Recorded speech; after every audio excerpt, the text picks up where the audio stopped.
I'm Catherine Reid, host of the St. Paul Forum, and coming up next is a conversation with Getenet Tujhi, a student at St. Paul Central High School. That's next on the St. Paul Forum.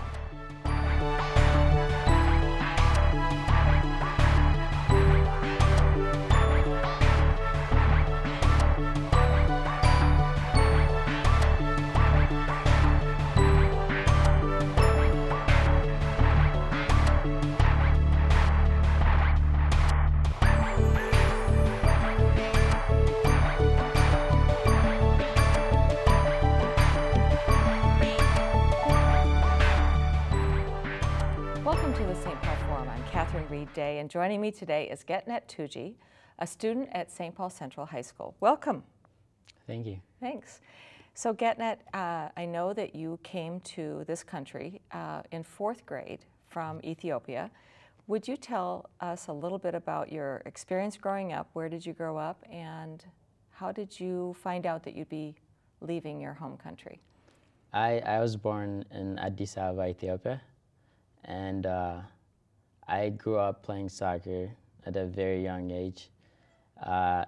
Soccer is something that's played by Oh, many yeah. children in your homeland? Oh yeah, everyone. That's the only sport I knew playing growing up. Yeah. And we would just wake up in the morning and play the whole day, and not even go to home for lunch or dinners, just an all-day kind of thing. Were you going to school then too? Oh yeah, yeah, Oh, of yeah, course. that's- that was part of it too. Okay. And I moved here in 4th grade when I was 10 years old, and I came here with my mom, Freya, my sister Faven, and my uncle. And my dad moved here before us. He came here for a job opportunity and stuff. There were some political reasons I don't know a lot about. Yeah. There was But- political unrest in your country and he left for political reasons? Right, I think that's what it is, but I don't know a lot about it. So he was here before us, and he brought us here for education and really better life opportunities and everything. Do you know how it was that he came to Minnesota as opposed to any other part of the country, or did he come first to any other part of the U.S., or was it? Yeah, he was in Virginia at the beginning. He moved from Ethiopia straight to Virginia, and he lived there for 2-3 years. And then my aunt lives in Minnesota, and when they found out that we were coming over, he came from Virginia down to Minnesota so we can all be together. Mm-hmm. So yeah, he lived in Virginia and then came back here. They came to Minnesota Yeah. to be with family then? Yeah, so we can all be together. Yeah. Yeah, the more the better. So, yeah. So what was it like to come? You had not studied English, I assume? No. Okay, No, so how did you learn the English skills that you have? You were obviously young enough to get some, but what was that like? It was really hard, really, and especially in my neighborhood when I tried to go out and play with friends and everyone. It was really hard because I didn't know how to communicate. I knew yes and no, and that was pretty much it. So. Where were you enrolled in school? It was 4th grade. You live in St. Paul. Yeah. What was the school you were attending? Hancock. Hancock Elementary. Yes.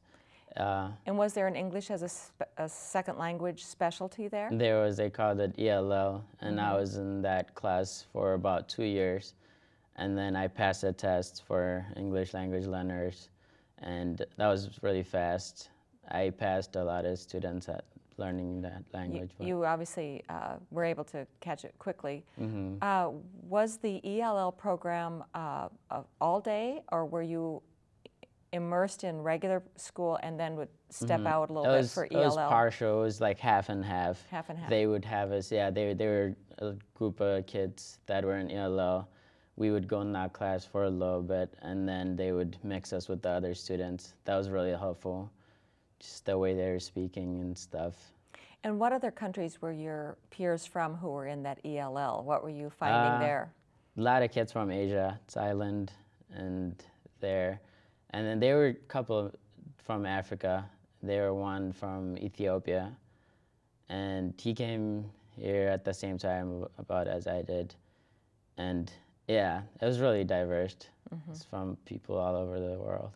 So 4th and 5th grades, you were in the ELL program, and then you were 6th grade, I passed all the ELL stuff, and you were requirements. Just regular curriculum then. Yep.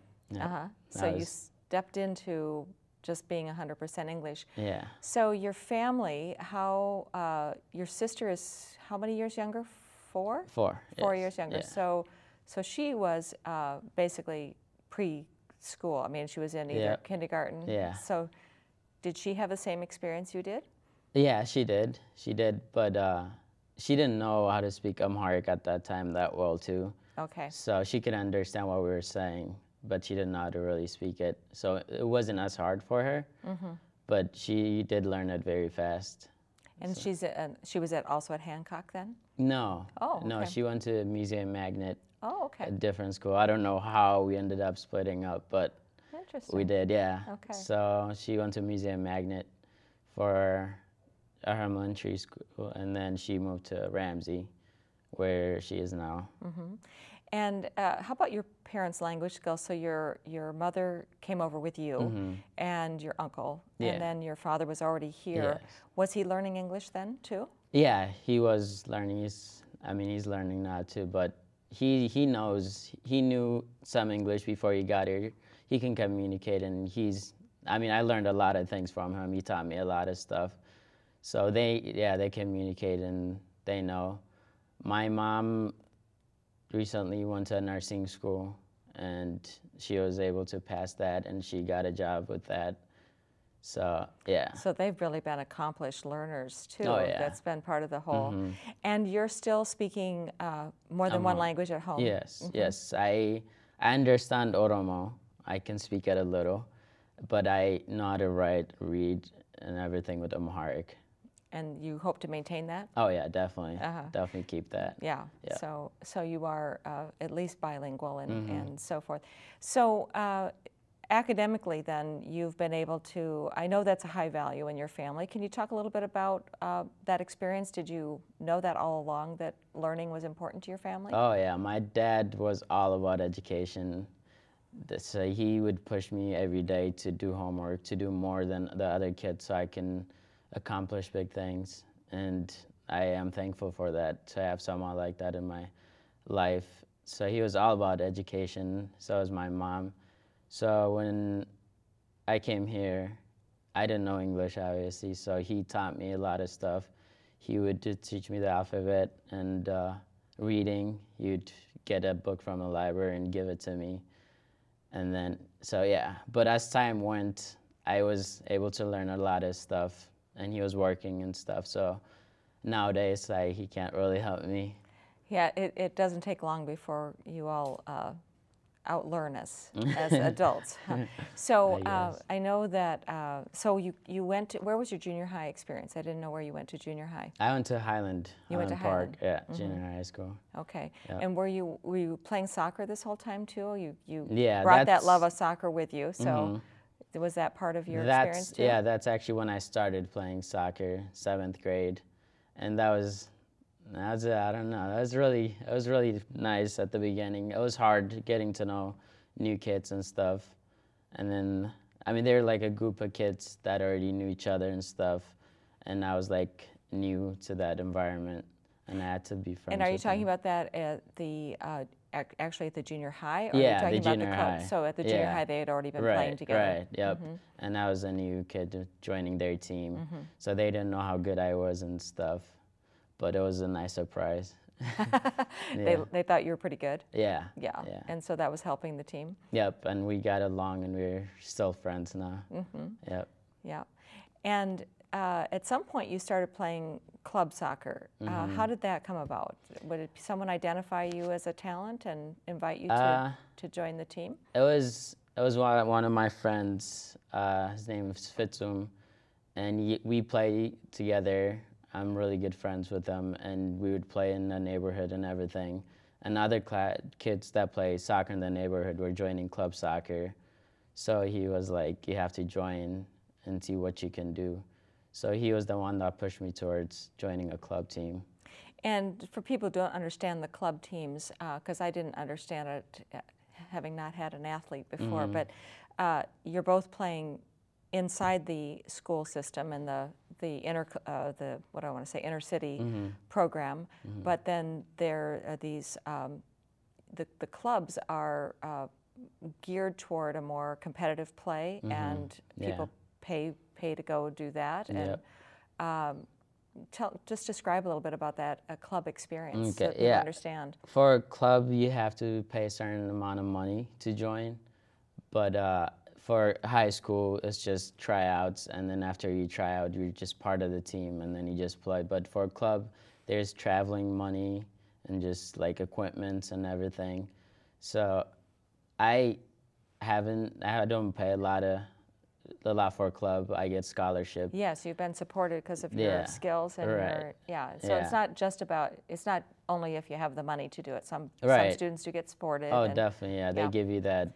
Because it's about going to another level of soccer. Right, and they were very helpful. I really won't be here without them, really. I'm thankful for that. So, but it's completely different. It's organized. It's not, we have coaches telling us what to do.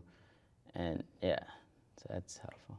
And you travel, the first club you were playing with was the Blackhawks, is that right? Yep. And then when did you make the transition to the other, the Thunder is the club you play for now? And for U15 I played Blackhawks, and then the next year I went to MTA, Minnesota Thunder Academy, and then I've been playing there since then. So I've been playing there for 3 years. And that club involves, is it year-round, or how does that work? They changed that this year. It used to be just after high school season, we would just join the club team and play. But now it's the academy team. It's not just the whole Thunder Academy. It's just the academy team, which is only one for our age. So, I couldn't play high school because of that this year. Right. A lot of kids that are on the academy team couldn't play their high school team. So, I don't know. Well, that was different. Yeah, it was different because so let's talk a little bit about, you came to Central. You decided to come to Central High School in St. Paul. And what were you looking for at Central in terms of, I know the academics have always been important to your family, so were you looking for something specific at Central? It was definitely first, my dad is all about education, of course, so first it was education. And then a distance from my house was important too, so it was really close to my house. So that too. And then obviously the soccer, so they all three of them have come by up. So. And you've taken a very rigorous curriculum at Central. Did you do that all for you? You decided to be part of the International Baccalaureate program, is that right? And was that something your parents wanted you to do, or was it something you were interested in yourself? That was me, and that I saw other kids challenging themselves, and I wanted to be like them. You wanted to go for it? Yep, and I wanted to do good things, I guess, challenge myself. So I brought myself to be in those classes. You wanted to challenge yourself. Right, and my dad, obviously we talk about this stuff, and he was supportive, but it was mainly, he didn't know about those kind of, didn't know there was like different levels of classes that we could take. So you had to kind of help them understand it. Yeah. If you're just joining us, I'm speaking with Getenet Tujhi, a student at Central High School and a soccer player headed to Northwestern University. So I would like to pick up the story because I didn't know you when you first went to Central and made these choices to get involved in the International Baccalaureate. But I learned about you because of an event in your life. You got a letter from a coach at Northwestern High School, or University. Could you tell us about that experience? This was a little over a year ago. Yeah. I started talking to Northwestern University when I joined Thunder Academy, so that was U16, and you were 16 years old at the time. Okay. Yes. Yeah. And you were playing both for the high school. High school. You were on the team. Well, we finished high school, and then we went to Thunder Academy, and then so after that year, we went to nationals, which is a big thing. The Thunder Academy went to nationals. Yeah. So I think that's where they started looking at me when we went to that higher level. they started looking at me, and ever since they've been looking at me and talking to me. So, and then it was that year when we went to nationals and we came home. I went back to school, and then I received that letter, and it was handwritten, and it was a really nice surprise, and it said they were interested in me, and if I wanted to attend their school, to call them and stay in touch. And what was, when I heard about this, because of my daughter, what the question was, were you going to be able to look at the school? Were you going to pursue it? What was your family's response to this? Did they know anything about universities, and what was it like to still be sort of new to our country, and what did they know about the university? Well, they knew that eventually I was going to attend some kind of college or university, but they, at that time when I received that letter and I told them about it, they thought it was too early and they shouldn't rush it and just concentrate on the schoolwork now. So, I mean, they were supportive, but they wanted me to wait and not, like, you know, think about it earlier and just be stressed about it. But yeah, they thought it was just too early to bring it up. They were glad, I mean, that I got that opportunity. So yeah. So did they have an idea of thinking about your schooling and what would be next? Did you think that they would want you to go anywhere in the country, or were you thinking you would need to stay close to home? They of course, like every mom and dad, they wanted me to stay close. They were thinking about the U, but they didn't know that the U had soccer. They didn't know that the U didn't have any soccer team. So I told them about that, and they were... The university doesn't have a no, they don't have a D1 I didn't soccer. know that. No, they don't. Okay, know. interesting. Really, and we should explain what D1 means. And I can maybe explain that if it, you know, there are different levels of sports, and the University of Minnesota competes at what's known as Division I, which is the most competitive, and then there are schools in the state that play at the Division II level, and then there's the kind of the Carltons and McAllisters and that play D3, which is not doesn't have scholarship support, but the D2 and the D1 offer scholarships, as well as then have certain kinds of programs. So I didn't remember that the U didn't have a... Yeah, no, there's no college or university. So that wasn't going to be an anymore. option for you if you wanted to do both soccer and academics. Yeah. So that's why this opportunity was important to you. Were there some other schools interested in you, or did you? Yeah, and like I said, after that national thing that we went to, when we got to that higher level, every coach wanted to, you know, get to know us and know what we were about. So I received a lot of letters, and Stanford was one of them, which was really nice. And then I started talking to a couple colleges like Wake Forest and then Carleton. So, Carleton too? Yes, yeah. So after, I mean, there were options, but at the same time, I was looking at which one, you know, academically and soccer-wise, and Northwestern it was just perfect. It stood out for you. Yeah, it was really close to home, which is a big thing. Yeah. And they have are they highly regarded for their soccer?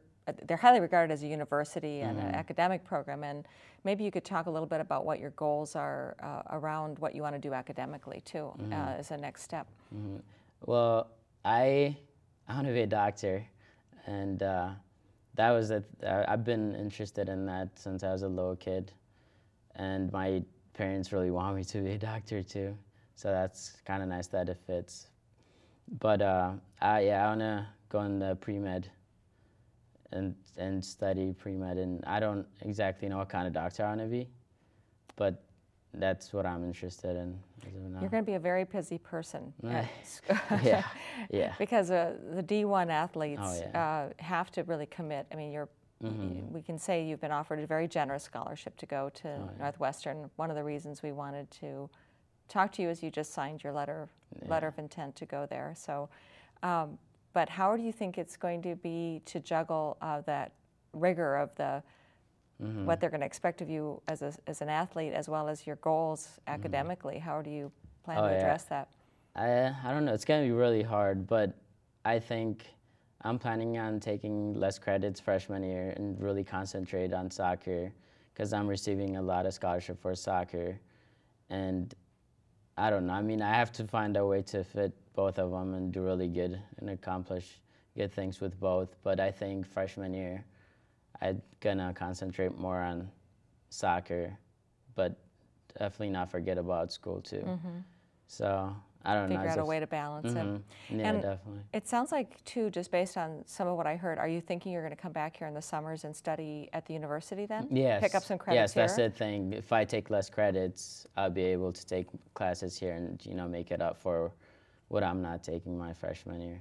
How do you think the medical program is going to compare between Northwestern and the U? I think it'll be different, but they should be similar in a lot of ways. The U's known for their medical stuff. They both have a strong. Yeah, definitely. So they'll be similar, but of course there will be some differences too. But I don't know. I'm really excited to get into that environment. And before you go away, not too far away, but to Northwestern, I understand you're going to be going back to Ethiopia. What do you expect to do when you return home? And how long has it been since you've been there? It's been 8 years now. 8 years. Yeah. So you have not been back since you moved here. No, I'm really excited to go back there and meet my friends that I left behind. I had a lot of friends that I played soccer with, went to school, and I get that chance to talk to them on the phone and then Skype sometimes. So it's really nice meeting them and talking to them with, you know, like that. But meeting them is gonna be really nice and seeing them in 8 years.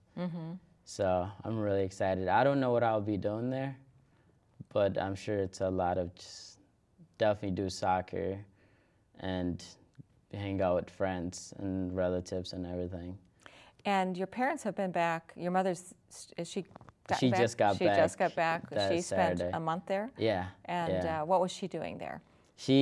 Her mom is in Ethiopia and she wanted to visit her. She was ill for a little bit, but I think she's okay now. But she wanted to visit her and of course other people too, relatives and family. She hasn't been back there in 8 years now too, so she just went back there. And she'd been wanting to do this for a long time. So it was really nice to. That's fantastic. Yeah. Tell us a little bit about the community here, of the cultural community for you in terms of support around your country. How many people do you know who are from Ethiopia here? Is there a cluster of people? Yeah, there are a lot. I go to church every Sunday, and so there are a lot of Ethiopians that come. What's the name of the church? It's St. Mary Ethiopian Orthodox Church. And is that in St. Paul? It is in St. Paul. It is in St. Paul. So I go there every Sunday and meet new people, and there are a lot of people that come on Sundays. Are there more people immigrating from Ethiopia on a regular basis? I don't know a lot about it, but I think so. But I think they are. There we see new people constantly coming to church and stuff, which is really nice to see. But that's where I usually get to see new people and just, you know, meet up with all the other Ethiopians. And do you speak your native language there then? Yeah, that's what we do. We do service and everything with Amharic, and the Bible and everything is in Amharic. So we get to learn that, which is really nice, really, because I'm at school 5 days a week, and it's really nice to go to church and, you know, get that feeling. Get that connection to that original. Right. And then the cultural traditions are also practiced there for you? Yeah, we eat injera there after. Yes. You fed me recently, which was lovely. I got to eat with you and enjoy the food, which is fantastic. There are a lot of great Ethiopian restaurants in the Twin Cities and in St. Paul in particular. But so will you be looking for that kind of balance when you get to Chicago, do you think? Will you have any way to do that? I hope I get to meet other Ethiopians and go to church, which is a really big thing in my life. So I'm hoping. So I don't know, as of now, I don't know if I'll find that kind of stuff. It's mainly just education and soccer there, but it would be really nice to see something like that. Well, the story about you that it was in the Star Tribune ended up going on a lot of the Ethiopian website, right? Yeah. Did you hear from people from Chicago? Not. I don't know yeah, if exactly not from directly. Ethiopia. They've been messaging me on Facebook and everything, and I have no idea how it got up there. I But it know. was it was a Well, really nice surprise. Yeah. yeah, the Star Tribune is a kind of newspaper that gets on Yeah. the wires, they call it. So it gets circulated, but I don't know how it Yeah. got there either. But Yeah, it was in a lot of Ethiopian media and everything. They were really happy, and I mean, it's really nice to see that kind of support from people I don't know. So that was nice. yeah. Yeah. So as you think about wrapping up your senior year and making this big transition, what do you hope for in particular? How do you hope to say goodbye to what you have and get ready for what's next? I really don't know how to say goodbye to all my friends and go far away where I'm sure I won't be able to see most of them. But I don't know, I hope to hang out with them this summer. Hopefully come back early from Ethiopia and just hang out with them. Just say goodbye. When do you have to report to Northwestern? Is it August? Yes, it's early August. And I'm leaving right when my senior ends in June for Ethiopia. So I'll be there for a month and come back and then earlier. get ready to relocate to Chicago. Yeah, hopefully I have some free time in between to hang out with friends and say bye. And when you get to Northwestern, what do you think will be the very first experience? You'll be focusing on soccer in particular. There's going to be a cluster of people. You're going to get sucked into the whatever they expect of you. Yeah. Yeah. I'm sure I'll meet I already know my roommate. His you name do? is Drew, yeah. Okay, so you've already I got don't know a hooked lot up. about him yet. He's a but freshman too? Yeah. Okay, Yeah, so he plays soccer. He's one of the recruits for Northwestern. that's great. Yeah, so I'm sure I'll meet up with the soccer team, and then we'll go as a cluster and just, get to know the environment together.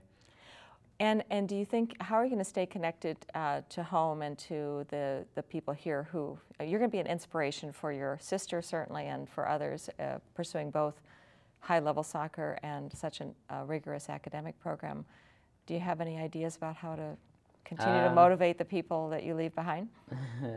I'll definitely, call and text, but I hope to come and visit every holiday and give back and, hang out with them, share what I've done and everything. But Skype is also another thing.